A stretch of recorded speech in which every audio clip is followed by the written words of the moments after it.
Hello students, હું છું Savaliya sir અને મારી YouTube channel Savaliya sir chemistry ટ્રેનરમાં આપનું સ્વાગત છે. 11th કેમિસ્ટ્રીનું ચેપ્ટર તત્વોનું વર્ગીકરણ અને ગુણધર્મોમાં આવર્તિતા, જેના JEE નીટનો આ ટેબલ ટોપ લેક્ચર 4 છે. આ લેક્ચરમાં આપણે પરમાણુય સ્પીસીઝની ત્રિજ્યા, જેને અંતર્ગત પરમાણુ ત્રિજ્યા, વિવિધ પ્રકારની પરમાણુ ત્રિજ્યા, આયનીય ત્રિજ્યા, સમ ઇલેક્ટ્રોનીય સ્પીસીઝની ત્રિજ્યા અને પરમાણુય ત્રિજ્યાને અસર કરનારા પરિબળો વિશે અભ્યાસ કરીશું. લાસ્ટ લેક્ચર એટલે કે TTL 3, જેમાં આપણે તત્વોનું આવર્ત કોષ્ટકમાં સ્થાન નક્કી કરવું અને આવર્તનીય ગુણધર્મોની યાદી અને સ્ક્રીનિંગ અસર, આટલી બાબતોનો અભ્યાસ કર્યો હતો. એ ઉપરાંત અસરકારક કેન્દ્રીય વીજભારનો પણ અભ્યાસ કર્યો હતો. તો આ લેક્ચરમાં આપણે મુખ્ય ટોપિક પરમાણુય સ્પીસીઝની ત્રિજ્યા રહેશે. તો શરૂ કરીએ. પહેલું વિધાન છે, સામાન્ય રીતે પરમાણુ કેન્દ્રથી તેની બાહ્યતમ કક્ષા સુધીના અંતરને પરમાણુ ત્રિજ્યા તરીકે ઓળખાવી શકાય છે. ફક્ત એક ઇન્ટ્રોડક્શન આપતું વિધાન છે. ફરીથી, સામાન્ય રીતે પરમાણુ કેન્દ્રથી તેની બાહ્યતમ કક્ષા સુધીના અંતરને પરમાણુ ત્રિજ્યા કહે છે. કોઈ પણ પરમાણુનું કેન્દ્ર છે, એ પરમાણુ કેન્દ્રની અંદર પ્રોટોન અને ન્યુટ્રોન છે, પરંતુ કક્ષામાં ઇલેક્ટ્રોન છે. બાહ્યતમ કક્ષા કોને કહેવાય? તો જે છેલ્લી કક્ષા છે, ઇલેક્ટ્રોન ધરાવતી છેલ્લી કક્ષા, એને બાહ્યતમ કક્ષા કહેવાય. તો સામાન્ય રીતે પરમાણુ કેન્દ્રથી બાહ્યતમ કક્ષા સુધીના અંતરને, એને આપણે બાહ્યતમ કક્ષાની ત્રિજ્યા પણ કહી શકીએ. એ જ સામાન્ય રીતે પરમાણુ ત્રિજ્યા તરીકે ઓળખાવી શકાય. માપન પદ્ધતિઓ જે છે, એમાં પહેલી પદ્ધતિ છે ક્ષ-કિરણ વર્ણપટ પદ્ધતિ. માપન પદ્ધતિઓ અલગ અલગ પ્રકારની છે, જેમાં પહેલી પદ્ધતિનો ઉલ્લેખ કર્યો છે ક્ષ-કિરણ વર્ણપટ પદ્ધતિ. તો ફરીથી જોઈએ. માપન પદ્ધતિઓ એટલે કે પરમાણુય સ્પીસીઝની જે ત્રિજ્યા માપનની પદ્ધતિઓ છે, એ પદ્ધતિઓ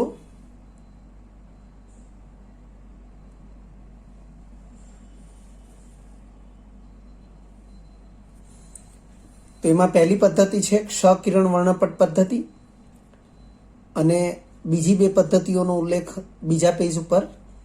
બીજા નંબરે છે ઇલેક્ટ્રોન વિચલન વર્ણપટ પદ્ધતિ, અને ત્રીજા નંબરે છે ન્યુક્લિયર મેગ્નેટિક રેઝોનન્સ, જેને કહેવાય NMR વર્ણપટ પદ્ધતિ. એટલે કે 3 પ્રકારની માપન પદ્ધતિઓ છે. ત્યારબાદ પરમાણુય સ્પીસીઝની ત્રિજ્યાના 4 પ્રકાર. એમાં પહેલું છે સહસંયોજક ત્રિજ્યા. આમ તો અમુક માહિતી આપણે NCERT બોર્ડ લેવલે ભણી ચૂક્યા છીએ, જાણીએ છીએ, પરંતુ તેમ છતાં કેટલીક સ્પષ્ટતાઓ એ હોવી જરૂરી છે, જે MCQના સોલ્યુશન માટે ખાસ ઉપયોગી હોય છે. લખ્યું છે, એકલ બંધથી જોડાયેલા બે સમાન પરમાણુઓના કેન્દ્રો વચ્ચેના અંતર, જેને આપણે બંધ અંતર અથવા બંધ લંબાઈ પણ કહી શકીએ છીએ, ના અડધા મૂલ્યને સહસંયોજક ત્રિજ્યા કહે છે. હવે વિદ્યાર્થી મિત્રો, આપણે એવું જાણીએ છીએ કે કેટલાક એવા તત્વોના પરમાણુઓ પણ છે કે જે એકબીજા સાથે એકલ બંધથી જોડાયેલા હોતા નથી, દ્વિબંધથી, ત્રિબંધથી પણ જોડાયેલા હોય છે. જેમ કે એકલ બંધની વાત થાય તો હાઇડ્રોજન હાઇડ્રોજન એકલ બંધ છે, ક્લોરીન ક્લોરીન એકલ બંધ છે, ફ્લોરીન ફ્લોરીન એકલ બંધ છે. પરંતુ સામે એવા પણ કેટલાક તત્વો છે કે જેના બે સમાન પરમાણુઓ એકબીજા સાથે એકલ બંધથી જોડાયેલા હોતા નથી. જેમ કે ઓક્સિજનના 2 પરમાણુઓ તો એકબીજા સાથે દ્વિબંધથી જોડાયેલા છે, નાઇટ્રોજનના 2 પરમાણુ એકબીજા સાથે ત્રિબંધથી જોડાયેલા છે. પરંતુ સહસંયોજક ત્રિજ્યાની વ્યાખ્યા માટે એકલ બંધથી જોડાયેલા 2 સમાન પરમાણુઓ, આ પ્રાયોરિટી છે, આ પાયાની બાબત છે, એને આપણે ધ્યાનમાં રાખીશું. તો ફરીથી સમજીએ. એકલ બંધથી જોડાયેલા 2 સમાન પરમાણુઓના કેન્દ્રો વચ્ચેના અંતર, જેને આપણે બંધ અંતર અથવા બંધ લંબાઈ તરીકે પણ ઓળખી શકીએ છીએ. તો એવા જે કેન્દ્રો વચ્ચેના અંતરના અડધા મૂલ્યને સહસંયોજક ત્રિજ્યા કહે છે. સામાન્ય રીતે અધાત્વિક તત્વની પરમાણુ ત્રિજ્યા આ પ્રકારે નક્કી થાય છે. સામાન્ય રીતે અધાત્વિક તત્વની પરમાણુ ત્રિજ્યા આ પ્રકારે નક્કી થાય છે. આમ સહસંયોજક ત્રિજ્યા બરાબર બંધ અંતર ભાગ્યા 2. ધ્યાન રાખીશું, આ જે બંધ અંતર છે એ એકલ બંધનું બંધ અંતર છે. ત્યારબાદ છે ધાત્વીય ત્રિજ્યા. ધાતુના સ્ફટિક બંધારણમાં વિદ્યાર્થી મિત્રો આપણે જાણીએ છીએ કે મોટાભાગની ધાતુઓ ઘન પદાર્થ છે. પારો એ પ્રવાહી ધાતુ છે, પરંતુ એ સિવાયની અન્ય કોઈ પણ ધાતુઓ એ ઘન પદાર્થ છે અને બધી જ ધાતુઓ એ સ્ફટિકમય ઘન પદાર્થ છે. એટલે ધાતુઓ હંમેશા સ્ફટિકમય બંધારણ જ ધરાવે છે. એટલે ધાતુના સ્ફટિક બંધારણમાં એકબીજાને સંલગ્નનો અર્થ થશે એકબીજાને સ્પર્શીને ગોઠવાયેલા હોય તેવા. તો ધાતુના સ્ફટિક બંધારણમાં એકબીજાને સંલગ્ન બે ધાતુ પરમાણુના કેન્દ્રો વચ્ચેના અંતરનું અડધું મૂલ્ય એ ધાત્વીય ત્રિજ્યા તરીકે ઓળખાય છે. જેમ સહસંયોજક ત્રિજ્યામાં બે કેન્દ્રો વચ્ચેનું અંતર એટલે બંધ અંતર અને એનું અડધું મૂલ્ય સહસંયોજક ત્રિજ્યા, એવી રીતે ધાત્વીય બંધ આજે ધાતુના સ્ફટિક બંધારણમાં એકબીજાના સંલગ્ન બે ધાતુ પરમાણુના કેન્દ્રો વચ્ચેનું અંતર એને વાસ્તવમાં ધાત્વીય બંધની બંધ લંબાઈ કહેવાય. તો એવા બે ધાતુ પરમાણુના કેન્દ્રો વચ્ચેના અંતરનું અડધું મૂલ્ય એ ધાત્વીય ત્રિજ્યા તરીકે ઓળખાય છે. એક નોંધ લખી છે. આવી નોંધ સામાન્ય રીતે ખાસ ઉપયોગી હોય છે. તો લખ્યું છે સામાન્ય રીતે ઉપરોક્ત બંને પર્યાય એટલે કે સહસંયોજક ત્રિજ્યા અને ધાત્વીય ત્રિજ્યા, ઉપરોક્ત બંને પર્યાય માટે પરમાણ્વીય ત્રિજ્યા શબ્દ જ વપરાય છે. એટલે આપણે અભ્યાસ દરમિયાન જ્યાં જ્યાં પણ પરમાણ્વીય ત્રિજ્યા શબ્દનો ઉલ્લેખ હોય ત્યાં સામાન્ય રીતે આપણે જોઈ લેવાનું છે કે જો કોઈ અધાતુ તત્વના ઉલ્લેખની વાત હોય તો આપણે એની સહસંયોજક ત્રિજ્યા વિચારી લેવાની, અને કોઈ ધાતુ તત્વના પરમાણુની ત્રિજ્યા વિશેની વાત હોય તો આપણે એની ધાત્વીય ત્રિજ્યા વિચારી લેવી જોઈએ. ત્યારબાદ લખ્યું છે તે ઉપરાંત આ બંને પૈકી ધાત્વીય ત્રિજ્યા એ સાપેક્ષમાં સામાન્ય રીતે મોટી હોય છે અને અધાત્વીય ત્રિજ્યા એ સાપેક્ષમાં સામાન્ય રીતે નાની હોય છે. એટલે ધાત્વીય ત્રિજ્યા ગ્રેટર ધેન સહસંયોજક ત્રિજ્યા હોય છે. ત્રીજા નંબરે છે વાન્ડર વાલ્સ ત્રિજ્યા. તો વિદ્યાર્થી મિત્રો વાન્ડર વાલ્સ ત્રિજ્યા તો એની વ્યાખ્યા કંઈક આ પ્રકારે આપણે આપી શકીએ. વાયુની ઘન અવસ્થામાં બે સંલગ્ન પરમાણુ કેન્દ્રો વચ્ચેના અંતરના અડધા મૂલ્યને વાન્ડર વાલ્સ ત્રિજ્યા કહે છે. વિદ્યાર્થી મિત્રો અહીં આપણે જે વાયુની વાત કરી રહ્યા છીએ એ વાયુ કયા પ્રકારનો, તો એની સ્પષ્ટતા આગળ આપી છે. સામાન્ય રીતે નિષ્ક્રિય વાયુઓ જેવા એક પરમાણુય વાયુ પરમાણુની ત્રિજ્યા આ પ્રકારે નક્કી થાય છે. એટલે જે વાયુની વાત થઈ છે કે વાયુની ઘન અવસ્થામાં, તો એ વાયુઓ નિષ્ક્રિય વાયુઓ હોય છે. Helium, neon, argon, krypton, xenon આ પ્રકારના જે નિષ્ક્રિય વાયુઓ છે એ નિષ્ક્રિય વાયુઓ ઘન અવસ્થામાં હોય ત્યારે એના બે સંલગ્ન પરમાણુઓ એટલે કે બે એકબીજાની બિલકુલ નજીક રહેલા અથવા એકબીજાને સ્પર્શીને રહેલા બે પરમાણુઓના કેન્દ્રો વચ્ચેના અંતરના અડધા મૂલ્યને વાન્ડર વાલ્સ ત્રિજ્યા કહે છે. વિદ્યાર્થી મિત્રો તમે જોઈ શકો છો કે અહીં સહસંયોજક ત્રિજ્યા, ધાત્વીય ત્રિજ્યા કે વાન્ડર વાલ્સ ત્રિજ્યા એ ત્રણે ત્રણ ત્રિજ્યા માટે સામાન્ય રીતે બે કેન્દ્રોના અંતરનું અડધું મૂલ્ય જ ધ્યાનમાં લેવામાં આવે છે. ત્યારબાદ લખ્યું છે અહીં ઘન અવસ્થામાં એટલે કે નિષ્ક્રિય વાયુઓ હોય તો એ નિષ્ક્રિય વાયુઓની ઘન અવસ્થામાં કોઈ પણ પ્રકારના રાસાયણિક બંધ હોતા નથી. એટલે લખ્યું છે અહીં ઘન અવસ્થામાં કોઈ પણ પ્રકારના રાસાયણિક બંધ હોતા નથી. વિદ્યાર્થી મિત્રો આપણે એ પણ જાણીએ છીએ કે નિષ્ક્રિય વાયુઓ એ કોઈ પણ પ્રકારના રાસાયણિક ગુણધર્મો દર્શાવતું નથી, કારણ કે રાસાયણિક ગુણધર્મો દર્શાવવા માટે ઇલેક્ટ્રોનની આપલે અથવા ઇલેક્ટ્રોનની ભાગીદારી થવી જરૂરી છે, જ્યારે મોટા ભાગના નિષ્ક્રિય તત્વો એ ઇલેક્ટ્રોનની આપલે અથવા ભાગીદારી કરતા નથી, કારણ કે નિષ્ક્રિય વાયુ તત્વોની ઇલેક્ટ્રોન રચના એને સંવૃત્ત ઇલેક્ટ્રોન રચના કહે છે, અને તેથી તે ઇલેક્ટ્રોન મેળવવા, ગુમાવવા કે ભાગીદારી કરવાની વૃત્તિ ધરાવતા હોતા નથી. નોંધમાં લખ્યું છે, અધાતુ અણુઓમાં સહસંયોજક અને વાન્ડરવાલ્સ ત્રિજ્યા એમ બંને પ્રકારની ત્રિજ્યા અસ્તિત્વ ધરાવે છે. એટલે કે અધાતુ અણુઓમાં સહસંયોજક ત્રિજ્યા અને વાન્ડરવાલ્સ ત્રિજ્યા એમ બંને પ્રકારની ત્રિજ્યા અસ્તિત્વ ધરાવે છે. આ વિધાનો જે નોંધમાં લખેલા છે એને ખાસ યાદ રાખવા જરૂરી છે. બીજા નંબરે લખ્યું છે વાન્ડરવાલ્સ ત્રિજ્યા, તો 1 નંબર સમૂહમાં ઉપરથી નીચે તરફ જતા વધે છે, આવર્તમાં ડાબીથી જમણી તરફ જતા ઘટે છે. આ જ શબ્દોને આપણે બીજી રીતે વિચારીએ તો સમૂહમાં પરમાણુ ક્રમાંક વધે તેમ વધે છે, કારણ કે ઉપરથી નીચેની દિશામાં જઈએ તો તત્વો અનુક્રમે આવતા તત્વોના પરમાણુ ક્રમાંક વધતા હોય છે. તેથી વાન્ડરવાલ્સ ત્રિજ્યા સમૂહમાં તત્વોના પરમાણુ ક્રમાંક વધતા વધે છે. આવર્તમાં ડાબીથી જમણી તરફ જતા પણ તત્વોના પરમાણુ ક્રમાંક વધે છે. તો અહીં આપણે બીજા શબ્દોનો ઉપયોગ કરીએ તો આ પ્રકારે વિધાન બોલી શકીએ કે વાન્ડરવાલ્સ ત્રિજ્યા આવર્તમાં તત્વોના પરમાણુ ક્રમાંક વધવાની સાથે ઘટે છે. ત્યારબાદ લખ્યું છે વાન્ડરવાલ્સ ત્રિજ્યા એ લગભગ સહસંયોજક ત્રિજ્યા ગુણ્યા 2.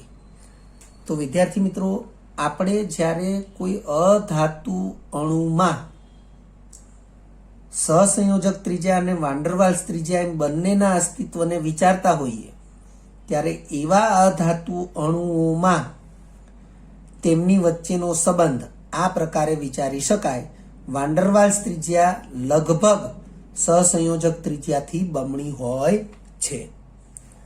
ત્યારબાદ છે લખ્યું છે તે ઉપરાંત, હવે આ ત્રણ જે ત્રિજ્યાઓ છે એની સરખામણી, કે વાન્ડરવાલ્સ ત્રિજ્યા એ કદમાં મોટી હોય છે, ધાત્વીય ત્રિજ્યા એ સાપેક્ષમાં કદમાં નાની હોય છે, અને સહસંયોજક ત્રિજ્યા એ સૌથી નાની હોય છે.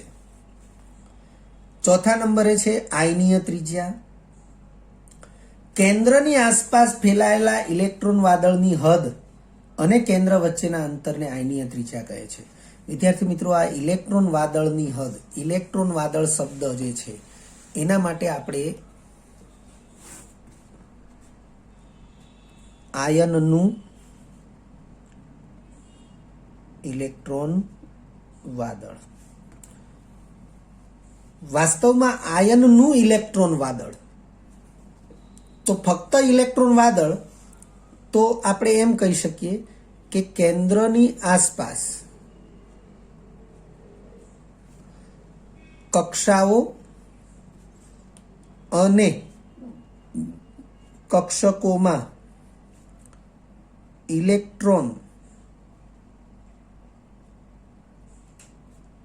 ની ગોઠવણી દર્શાવતો વિસ્તાર. તો આ જે છે એને ઇલેક્ટ્રોન વાદળ તરીકે આપણે ઓળખી શકીએ. વિદ્યાર્થી મિત્રો, વાદળ તરીકે એને શા માટે કલ્પવામાં આવ્યું છે? કારણ કે આપણે કક્ષાઓ અને કક્ષકોમાં ઇલેક્ટ્રોનની ગોઠવણી જે છે એ ગોઠવણી દર્શાવતો વિસ્તાર, એટલે કક્ષકોના આકાર, આ તે જે બધી બાબતો છે એને આધારે આપણે ખાલી એનો વિસ્તાર વિચારીએ, પણ એમાં ઇલેક્ટ્રોન જે છે એ સતત ગતિશીલ હોય છે, અને તેથી ગતિશીલ હોવાના સંદર્ભમાં તેને ઇલેક્ટ્રોન વાદળ તરીકે કલ્પવામાં આવે છે. તો લખ્યું છે કેન્દ્રની આસપાસ ફેલાયેલા ઇલેક્ટ્રોન વાદળની હદ, ફરીથી કેન્દ્રની આસપાસ ફેલાયેલા ઇલેક્ટ્રોન વાદળની હદ અને કેન્દ્ર વચ્ચેના અંતરને આયનીય ત્રિજ્યા કહે છે. સામાન્ય રીતે પહેલું, તટસ્થ પરમાણુની ત્રિજ્યા હવે એ તટસ્થ પરમાણુમાંથી ધન આયન બને તો ધન આયનની ત્રિજ્યા ઘટે છે એવો અર્થ થશે. એટલે તટસ્થ પરમાણુની ત્રિજ્યા મોટી હોય અને તેમાંથી બનેલા ધન આયનની ત્રિજ્યા નાની હોય. બીજા નંબરે લખ્યું છે તટસ્થ પરમાણુની ત્રિજ્યા નાની હોય પરંતુ તેમાંથી બનેલા ઋણ આયનની ત્રિજ્યા મોટી હોય. એટલે આને વિધાન તરીકે આપણે આ રીતે બોલી શકીએ, કોઈ પણ તત્વના તટસ્થ પરમાણુની સાપેક્ષે તેમાંથી બનેલા ધન આયનની ત્રિજ્યા હંમેશા ઓછી હોય છે. એનાથી વિરુદ્ધ કોઈ પણ તત્વના તટસ્થ પરમાણુની સાપેક્ષે તેમાંથી બનેલા ઋણ આયનની ત્રિજ્યા હંમેશા વધુ હોય છે.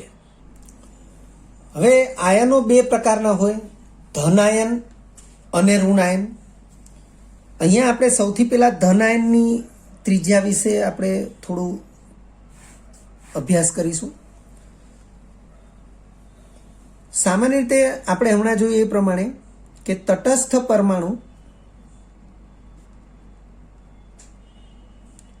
ની ત્રિજ્યા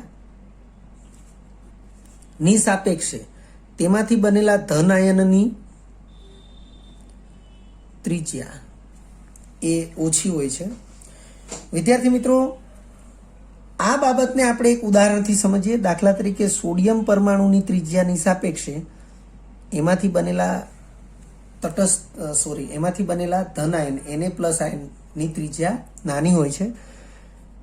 અને એની માટેનું કારણ કંઈક આવું છે. સોડિયમ પરમાણુના કેન્દ્રમાં પ્રોટોનની સંખ્યા, તો સોડિયમનો પરમાણુ ક્રમાંક 11 છે, તો પ્રોટોનની સંખ્યા 11 થશે. તટસ્થ પરમાણુ માટે ઇલેક્ટ્રોનની સંખ્યા અને પ્રોટોનની સંખ્યા સમાન થશે. અને એ જ પ્રકારે આપણે Na+ આયન, તો એક ઇલેક્ટ્રોન ગુમાવવાથી Na+ આયન બને છે.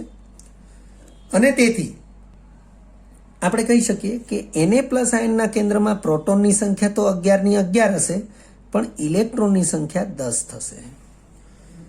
તો આપણે આને સાપેક્ષ કેન્દ્રીય વીજભાર દ્વારા સમજાવી શકીએ કે કેન્દ્રમાં 11 પ્રોટોન અને કક્ષામાં 11 ઇલેક્ટ્રોન છે. તો પ્રત્યેક ઇલેક્ટ્રોન ઉપર એક પ્રોટોનનું આકર્ષણ છે એવું આપણે કહી શકીએ. એટલે આપણે પ્રતિ ઇલેક્ટ્રોન આકર્ષણ દર્શાવતા પ્રોટોનની સંખ્યા જો એવું વિચારીએ તો પ્રોટોનની સંખ્યા 11 છે, પ્રતિ ઇલેક્ટ્રોનની વાત થઈ છે, એટલે ઇલેક્ટ્રોનની સંખ્યા આપણે છેદમાં લખીશું, એ પણ 11 થશે, જવાબ આવશે 1. એટલે કે તટસ્થ સોડિયમ પરમાણુમાં પ્રતિ ઇલેક્ટ્રોન આકર્ષણ દર્શાવતા પ્રોટોનની સંખ્યા 1 છે.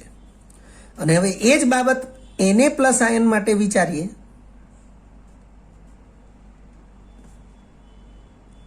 તો આ મૂલ્ય પ્રોટોનની સંખ્યા 11 અને ઇલેક્ટ્રોનની સંખ્યા 10, એટલે જવાબ આવશે 1.1.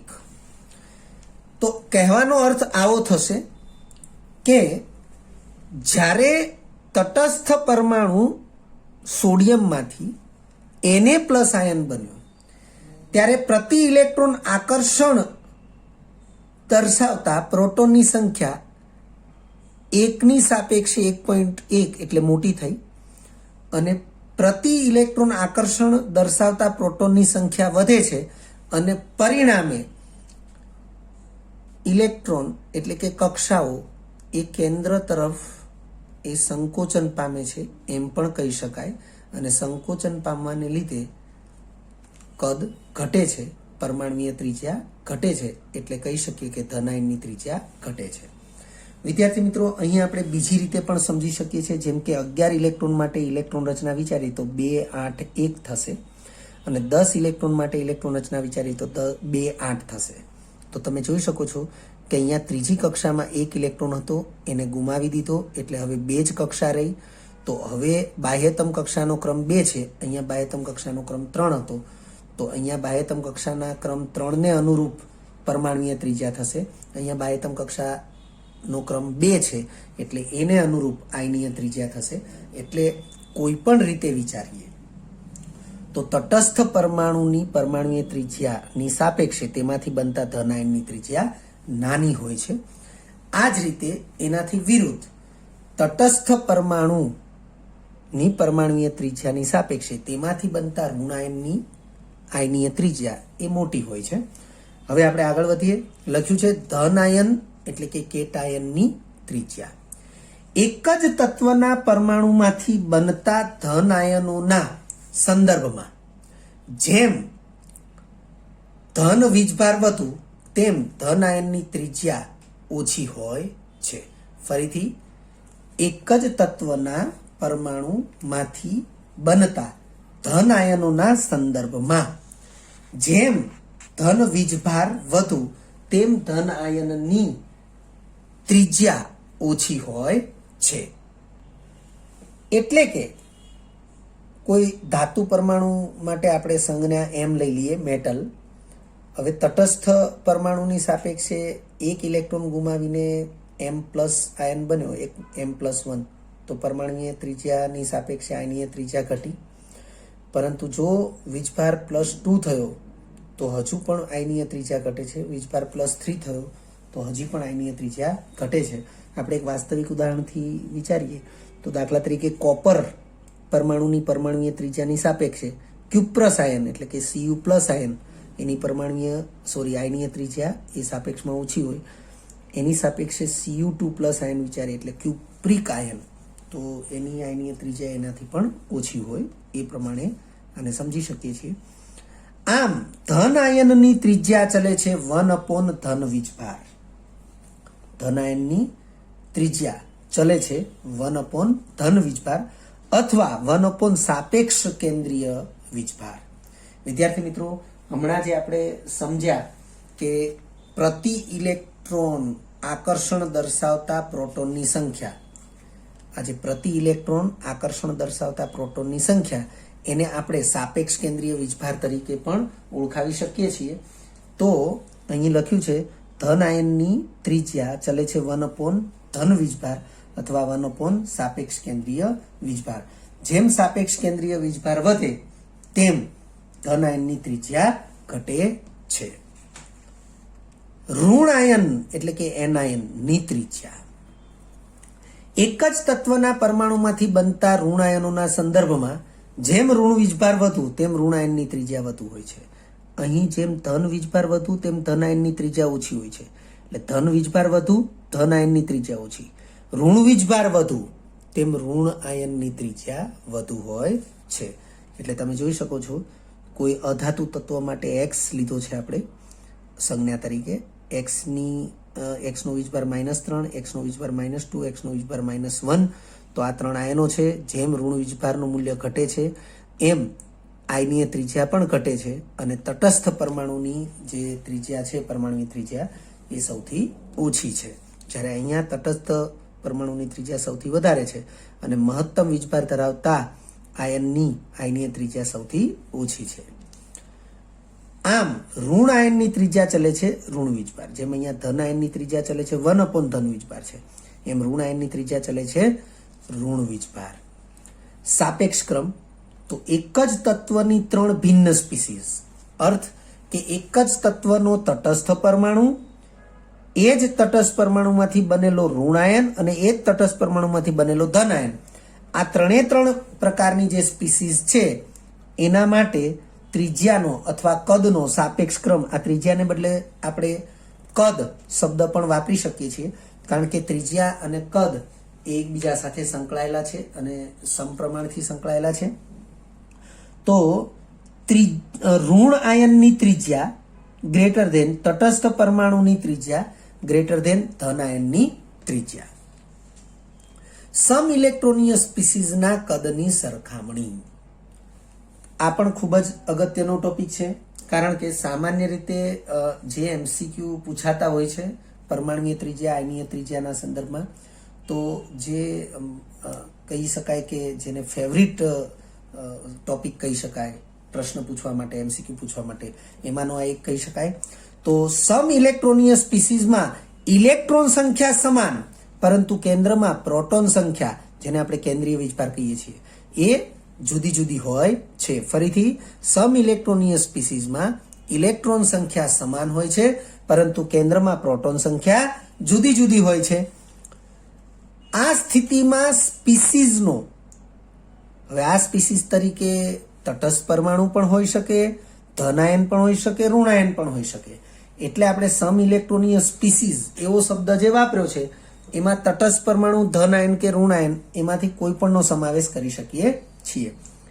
આ સ્થિતિમાં સ્પીસીઝનો સાપેક્ષ કેન્દ્રીય વીજભાર, વિદ્યાર્થી મિત્રો સાપેક્ષ કેન્દ્રીય વીજભાર એનો ઉલ્લેખ આપણે અહીંયા પણ કર્યો છે, અહીંયા પણ કર્યો છે, અને હમણાં આપણે સમજાવ્યું કે પ્રતિ ઇલેક્ટ્રોન આકર્ષણ દર્શાવતા પ્રોટોનની સંખ્યા એને પણ આપણે સાપેક્ષ કેન્દ્રીય વીજભાર તરીકે ઓળખી શકીએ છીએ.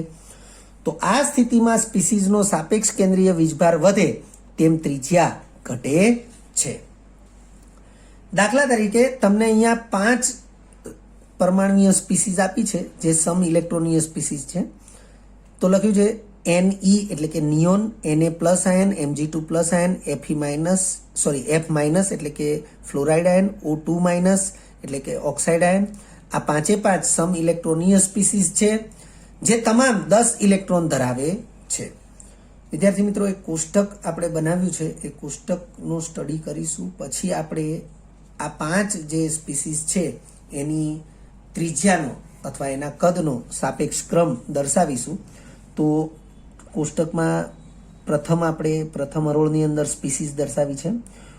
ઋણ આયન જે છે એને તટસ્થ પરમાણુની ડાબી બાજુએ, ધન આયનોને જમણી બાજુએ દર્શાવ્યું છે. એ સિવાય તટસ્થ પરમાણુથી નજીક જે દર્શાવ્યા છે એ ઓછા વીજભારવાળા આયનો છે, અને દૂરના સ્થાને દર્શાવ્યા છે એ વધુ વીજભારવાળા આયનો છે. એટલે આ પ્રમાણે ડાબીથી જમણી બાજુએ આપણે O-2 વીજભાર, F-1 વીજભાર, Ne એટલે કે નિયોન તટસ્થ પરમાણુ, Na+1 વીજભાર, Mg2+ વીજભાર, એ પ્રમાણે 5 સ્પીસીઝ દર્શાવેલી છે. બીજા નંબરે કેન્દ્રમાં પ્રોટોન સંખ્યા. તો વિદ્યાર્થી મિત્રો કેન્દ્રમાં પ્રોટોન સંખ્યા એ હંમેશા પરમાણુ ક્રમાંક Z જેટલી જ હોય છે. તો આપણે પરમાણુ ક્રમાંક જાણતા હોવા જોઈએ. તો ઓક્સિજનનો પરમાણુ ક્રમાંક 8 છે અને માટે કેન્દ્રમાં પ્રોટોનની સંખ્યા 8 થશે. ફ્લોરિનનો પરમાણુ ક્રમાંક 9 છે, માટે કેન્દ્રમાં પ્રોટોનની સંખ્યા 9 થશે. એવી રીતે નિયોન, સોડિયમ અને મેગ્નેશિયમ જેના પરમાણુ ક્રમાંક અનુક્રમે 10, 11 અને 12 છે, અને તેથી તેના કેન્દ્રમાં પણ પ્રોટોનની સંખ્યા અનુક્રમે 10, 11 અને 12 થશે. હવે ઇલેક્ટ્રોન સંખ્યાને ધ્યાનમાં લઈએ તો તટસ્થ ઓક્સિજન પરમાણુના કેન્દ્રમાં 8 પ્રોટોન હોય તો કક્ષામાં 8 ઇલેક્ટ્રોન હોય, પરંતુ અહીંયા -2 વીજભાર છે એ ત્યારે જ શક્ય બને જ્યારે એણે 2 ઇલેક્ટ્રોન સ્વીકાર્યા હોય. તો 2 ઇલેક્ટ્રોન સ્વીકારે તો 8 અને 2 10 ઇલેક્ટ્રોન થશે. એવી રીતે ફ્લોરિન પરમાણુ ક્રમાંક 9 છે તો ઇલેક્ટ્રોન સંખ્યા પણ 9 હોવી જોઈએ, પરંતુ 1 ઇલેક્ટ્રોન મેળવે તો જ -1 વીજભાર ધારણ થશે. તો 9 ને 1 10 ઇલેક્ટ્રોન થશે. નિયોન તટસ્થ છે તો પરમાણુ ક્રમાંક જેટલા જ ઇલેક્ટ્રોન હશે. Na+ છે, પરમાણુ ક્રમાંક 11 એટલે ઇલેક્ટ્રોન 11 હોવા જોઈએ, પરંતુ +1 વીજભાર ત્યારે જ ધારણ થઈ શકે જ્યારે 1 ઇલેક્ટ્રોન ગુમાવે. તો 11 ઇલેક્ટ્રોનમાંથી 1 ઇલેક્ટ્રોન ગુમાવશે તો 10 ઇલેક્ટ્રોન થશે. એવી રીતે મેગ્નેશિયમનો પરમાણુ ક્રમાંક 12 છે, એટલે કેન્દ્રમાં પ્રોટોનની સંખ્યા 12 છે તો સામે કક્ષામાં ઇલેક્ટ્રોનની સંખ્યા પણ 12 હોવી જોઈએ, પરંતુ +2 વીજભાર ધારણ થયેલો છે. તો એવું ત્યારે જ શક્ય બને જ્યારે 2 ઇલેક્ટ્રોન ગુમાવ્યા હોય. તો 2 ઇલેક્ટ્રોન ગુમાવે તો ઇલેક્ટ્રોનની સંખ્યા થશે 10. એમ તમામ સ્પીસીઝ 10 ઇલેક્ટ્રોન ધરાવે છે અને તેથી તે સમ ઇલેક્ટ્રોનીય સ્પીસીઝ છે, પરંતુ પ્રોટોનની સંખ્યા જુદી જુદી છે.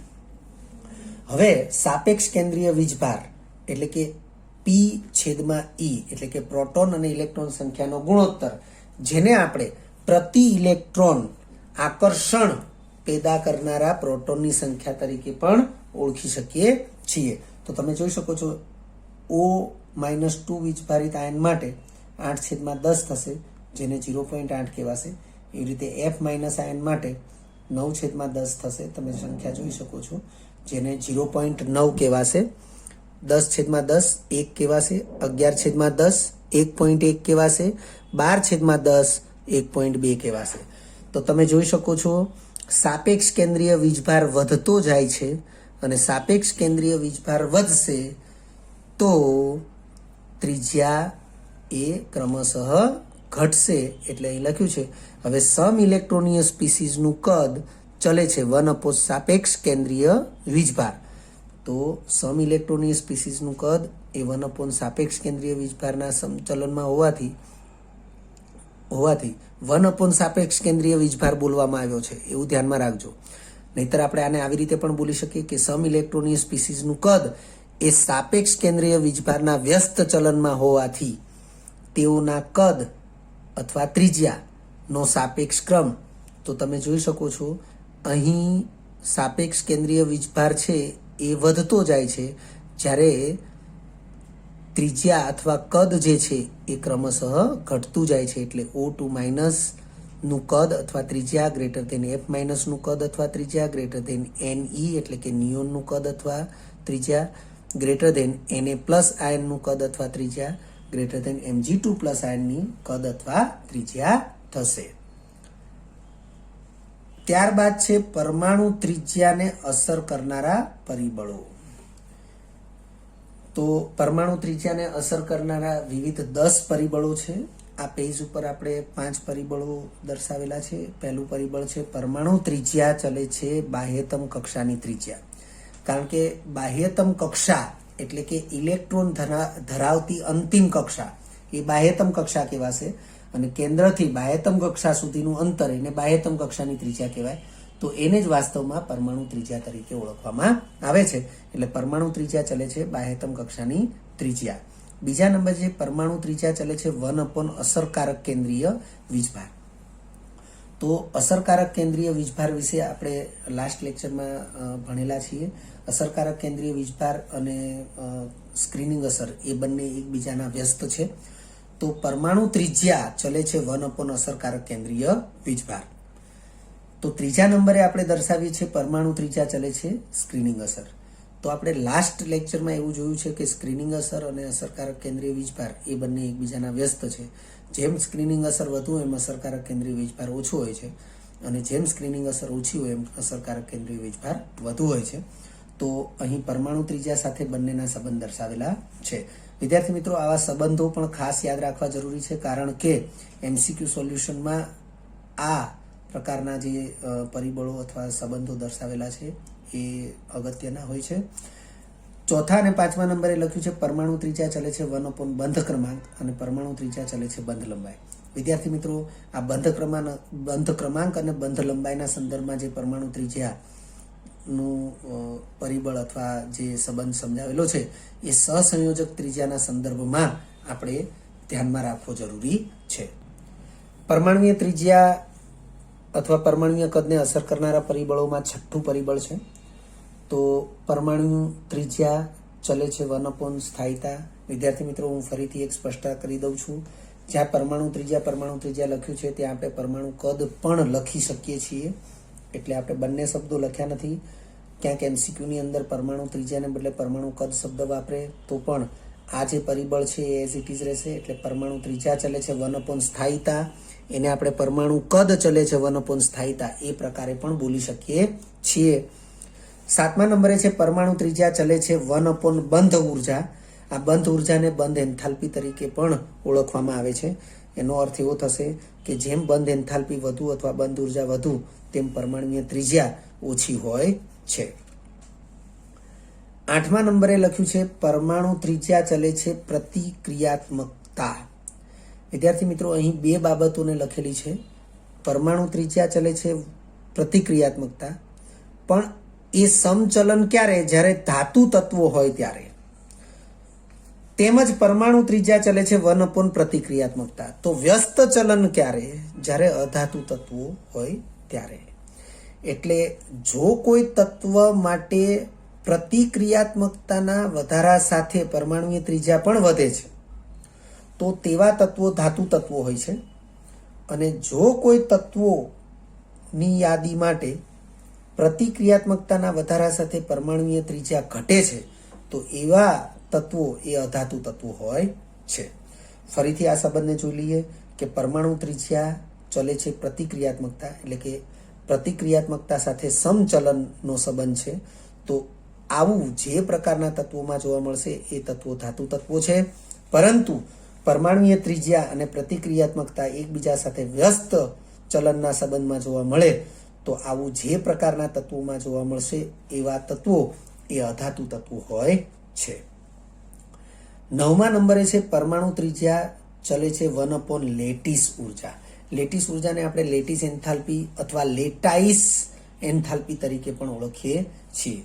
તો અહીં પણ વ્યસ્ત સંબંધ છે, વ્યસ્ત ચલન છે. તો આપણે આ લેટિસ ઉર્જા અથવા લેટાઇસ એન્થાલ્પી જે છે એ ખાસ ધ્યાનમાં રાખીશું. જ્યારે સ્ફટિકમય ઘન પદાર્થના ઘટક કણો એકબીજા સાથે જકડાયેલા હોય અને એ જે તીવ્રતાથી જકડાયેલા હોય એની પાછળ જે ઉર્જા સમાયેલી હોય એ લેટિસ ઉર્જા તરીકે ઓળખાતી હોય છે. તો એવી લેટિસ ઉર્જા જેમ વધુ હોય તેમ એ લેટિસમાં રહેલા પરમાણુઓની પરમાણુય ત્રિજ્યા ઓછી હોય છે. 10મા નંબરે લખ્યું છે પરમાણુ ત્રિજ્યા અથવા પરમાણુ કદ. તો એમાં 2 વિધાન લખેલા છે, સમૂહ અને આવર્ત. તો પરમાણુ ત્રિજ્યા તો સમૂહમાં ઉપરથી નીચે તરફ જતા વધે છે. સમૂહમાં ઉપરથી નીચે તરફ જઈએ એમ પરમાણુ ક્રમાંક વધે. તો આપણે આ રીતે પણ બોલી શકીએ કે પરમાણુ ત્રિજ્યા સમૂહમાં તત્વોના પરમાણુ ક્રમાંક વધવાની સાથે વધે છે. બીજા નંબરે પરમાણુ ત્રિજ્યા અથવા પરમાણુ કદ એ આવર્તમાં ડાબીથી જમણી તરફ જતા સામાન્ય રીતે ઘટે છે. તો આ જ બાબતમાં આપણે ફેરફાર કરીએ તો પરમાણુ ત્રિજ્યા અથવા પરમાણુ કદ એ આવર્તમાં તત્વોના પરમાણુ ક્રમાંક વધવાની સાથે સામાન્ય રીતે ઘટે છે. વિદ્યાર્થી મિત્રો, આવી સમૂહ અને આવર્તની બાબતોનો જ્યાં જ્યાં પણ ઉલ્લેખ થાય છે એને આપણે ખાસ ધ્યાનમાં રાખીશું. કારણ કે સમૂહમાં અને આવર્તમાં આવા તમામ પ્રકારના જે આવર્તનીય ગુણધર્મો છે એને અનુલક્ષીને MCQ પૂછાતા હોય છે. વિદ્યાર્થી મિત્રો, જો તમને આ વિડીયો લેક્ચર ગમ્યો હોય તો લાઈક આપજો, શેર કરજો અને સબસ્ક્રાઈબ પણ કરજો. અગાઉના લેક્ચરનું રિવિઝન અને પાઠ્યપુસ્તકનું વાંચન કરતા રહેજો. આ લેક્ચર અંગે કોઈ પણ ડિફિકલ્ટી હોય તો મને વોટ્સઅપ કરી શકાય. આભાર. ફરી મળીશું નવા વિડીયો લેક્ચરમાં.